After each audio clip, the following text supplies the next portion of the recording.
জামিআ তিরমিজির 3510 নম্বর হাদিস।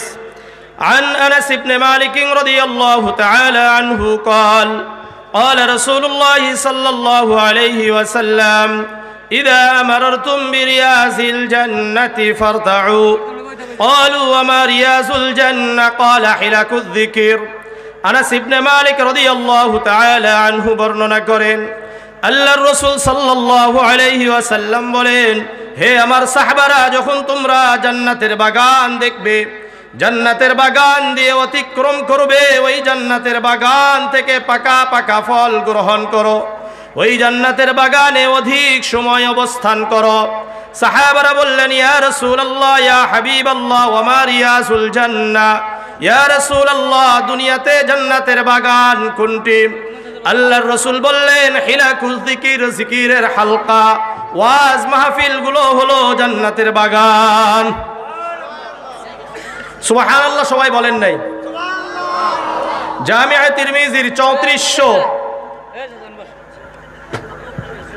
আমার আলোচনার সময় তো কথা বলা যাবে না, আমার আলোচনার সময় কথা বলাই যাবে না, খালি শুনবেন। জামিআ তিরমিজির 3462 নম্বর হাদিস।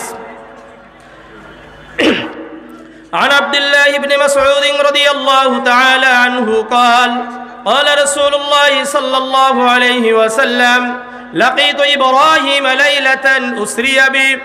আব্দুল্লাহ ইবনে মাসউদ রাদিয়াল্লাহু তাআলা আনহু বর্ণনা করেন, আল্লাহর রাসূল সাল্লাল্লাহু আলাইহি ওয়াসাল্লাম বলেন, মিরাজের রাত্রিতে ইব্রাহিম আলাইহিস সালাতু ওয়াস সালামের সাথে সপ্তম আসমানে বাইতুল মামুরের কাছে আমার সাক্ষাৎ হয়ে গেল। ফাকাল ইয়া মুহাম্মদ আকরি উম্মাতাকা মিন্নিস সালাম। ইব্রাহিম আলাইহিস সালাতু ওয়াস সালাম বললেন, হে মুহাম্মদ, আকরি উম্মাতাকা মিন্নিস সালাম, আপনি আমার পক্ষ থেকে আপনার উম্মতকে সালাম পৌঁছায়া দেন। ওয়া আখবিরুহুম আন্নাল জান্নাতা তাইয়্যিবাতুত তুরবাতি, আপনার উম্মতকে জানিয়ে দেন জান্নাতের যেই জমিন হবে এটা সুগন্ধিময়, জান্নাতের যেই জমিন হবে এখান থেকে সর্বদা সুঘ্রাণ বের হতে থাকবে। ওয়া আসমাতুল মাই, জান্নাতের পানি হলো সুমিষ্ট। ওয়া আন্নাহা কিআন, কিন্তু জান্নাতের ভূমি হলো উর্বর, এখানে কোনো গাছগাছালি নাই। ওয়া আন্না গিরাসাহা সুবহানাল্লাহ, আলহামদুলিল্লাহ, লা ইলাহা ইল্লাল্লাহ, আল্লাহু আকবার। আপনার উম্মত যদি দুনিয়ায় থাকা অবস্থায় জান্নাতে গাছগাছালি লাগাইতে চায়, তারা যেন বলে সুবহানাল্লাহ, আলহামদুলিল্লাহ, লা ইলাহা ইল্লাল্লাহ, আল্লাহু আকবার। আপনার উম্মত যখন বলবে সুবহানাল্লাহ, সঙ্গে সঙ্গে জান্নাতে একটি চারা গাছ লেগে যাবে। আপনার উম্মত যখন বলবে আলহামদুলিল্লাহ, সঙ্গে সঙ্গে জান্নাতে একটি চারা গাছ লেগে যাবে। আপনার উম্মত যখন বলবে লা ইলাহা ইল্লাল্লাহ, সঙ্গে সঙ্গে জান্নাতে একটি করে চারা গাছ লেগে যাবে। আপনার উম্মত যখন বলবে আল্লাহু আকবার, সঙ্গে সঙ্গে জান্নাতে একটি করে চারা গাছ লেগে যাবে। এই গাছগুলো কত বড়? সহিহ বুখারীর 3251 নম্বর হাদিস।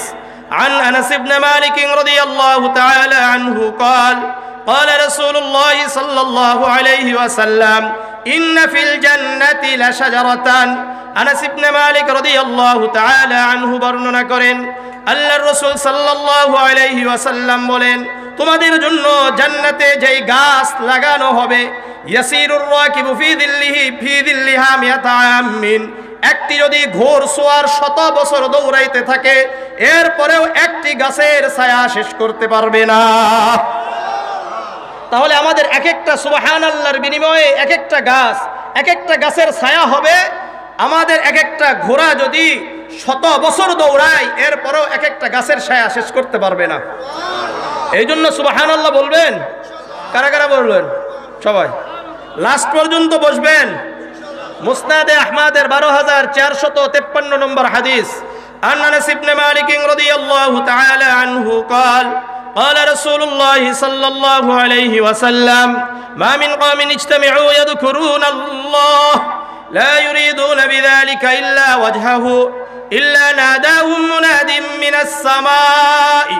আনাস ইবনে মালিক রাদিয়াল্লাহু তাআলা আনহু বর্ণনা করেন, আল্লাহর রাসূল সাল্লাল্লাহু আলাইহি ওয়াসাল্লাম বলেন, যারা একমাত্র আল্লাহকে সন্তুষ্ট করার জন্য একত্রিত হয়েছে, অন্য কোনো উদ্দেশ্য থাকে না। আমাদের উদ্দেশ্য কাকে সন্তুষ্ট করা? সন্তুষ্ট যদি আল্লাহর জন্য হয়ে থাকে, আল্লাহর রাসূল বলেন, নাদাহুম মুনাদিম মিনাস সামা, আসমান থেকে একজন ঘোষণাকারী ঘোষণা করতে থাকে, আন কুমু মাগফুরাল লাকুম ওয়া কদ বুদ্দিলাস সাইয়্যাতুকুম হাসানাত, তোমরা এখান থেকে এমন ভাবে প্রত্যাবর্তন করবে, বাড়িতে ফিরে যাবে, আল্লাহ রাব্বুল আলামিন তোমাদের গুনাহগুলো ক্ষমা করে দিবেন। ওয়া কদ বুদ্দিলাস সাইয়্যাতুকুম হাসানাত, তোমাদের গুনাহগুলো নেকি দ্বারা পরিবর্তন করে দিবেন। তাহলে শেষ পর্যন্ত বসবেন ইনশাআল্লাহ।